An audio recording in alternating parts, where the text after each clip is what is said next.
മറ്റൊരു വാർത്തയിലേക്ക് പ്രതിപക്ഷ എതിർപ്പ് മറികടന്ന് മഹാത്മാഗാന്ധി തൊഴിലുറപ്പ് പദ്ധതിക്ക് പകരമുള്ള VBG റാംജി ബിൽ പാസാക്കാൻ കേന്ദ്ര സർക്കാർ. ഇന്നലെ ലോക്സഭ 9.5 മണിക്കൂറിലധികം ബില്ലിൽ ചർച്ച നടത്തി. ചർച്ചയിന്മേൽ കേന്ദ്ര കൃഷിമന്ത്രി ശിവരാജ് സിംഗ് ചൌഹാൻ ഇന്ന് മറുപടി നൽകും. തുടർന്ന് ബിൽ പാസാക്കിയേക്കും. ആദിൽ പാലോട് നൽകും വിവരങ്ങൾ. Good morning Adil. അർദ്ധരാത്രി വരെ നീണ്ട ചർച്ച.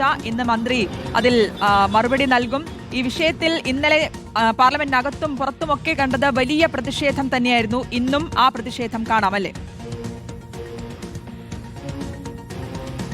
ഉറപ്പായും പ്രതിപക്ഷത്തിന്റെ പ്രതിഷേധം ഇന്നും തീരുമാനിച്ചിട്ടുണ്ട്. പ്രത്യേകിച്ച് രാവിലെ പാർലമെന്റ് തുടങ്ങുന്നതിന് മുൻപ് ഗാന്ധി പ്രതിമയ്ക്ക് മുന്നിൽ കോൺഗ്രസിന്റെ എംപിമാർ ഒരുമിച്ച് കൂടുകയും പ്രതിഷേധിക്കുകയും ചെയ്യുമെന്ന് അറിയിച്ചിട്ടുണ്ട്. ഏതായാലും പാർലമെന്റിനകത്തും പുറത്തും വലിയ തോതിലുള്ള പ്രതിഷേധം ഇന്നുണ്ടാകും. പക്ഷേ പ്രതിപക്ഷ പ്രതിഷേധങ്ങളൊക്കെ എതിർത്തുകൊണ്ട് അവഗണിച്ചുകൊണ്ട് ബില്ല് പാസ്സാക്കാനുള്ള നീക്കമാണ് കേന്ദ്ര സർക്കാരിന്റെ ഭാഗത്ത് നിന്ന് കാണുന്നത്.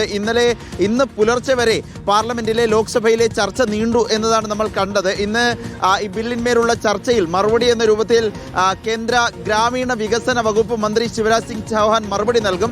ഇന്ന് തന്നെ ലോക്സഭ ബില്ല് പാസ്സാക്കാനുള്ള സാധ്യത തന്നെയാണ് കാണുന്നത്. പലതരത്തിലുള്ള ഭേദഗതി നിർദ്ദേശങ്ങൾ പ്രതിപക്ഷ എംപിമാർ മുന്നോട്ട് വെച്ചിരുന്നു. കെ രാധാകൃഷ്ണൻ പറഞ്ഞതാകട്ടെ, ഗ്രാമീണ തൊഴിലുറപ്പ് പദ്ധതി എന്ന പേര് മാറ്റിയാണല്ലോ ഇങ്ങനെ ഒരു പേരിടുന്നത്. ആ പഴയ പേര് തന്നെ തുടരണം എന്നുള്ളതാണ്. മഹാത്മാഗാന്ധി ഗ്രാമീണ തൊഴിലുറപ്പ് പദ്ധതി 2025 ബിൽ എന്ന രൂപത്തിൽ പേര് മാറ്റണമെന്ന ആവശ്യമുണ്ട്. പണം വേതനം മുടങ്ങുകയാണെങ്കിൽ ജോലി ചെയ്യുന്നവർക്ക് നഷ്ടപരിഹാരം നൽകണമെന്ന നിർദ്ദേശം, ഭേദഗതി നിർദ്ദേശം ബെന്നി ബെഹനാൻ വെച്ചു. അങ്ങനെ പ്രതിപക്ഷ എംപിമാർ പലതരം നിർദ്ദേശങ്ങൾ മുന്നോട്ട് വെച്ചിട്ടുണ്ട്.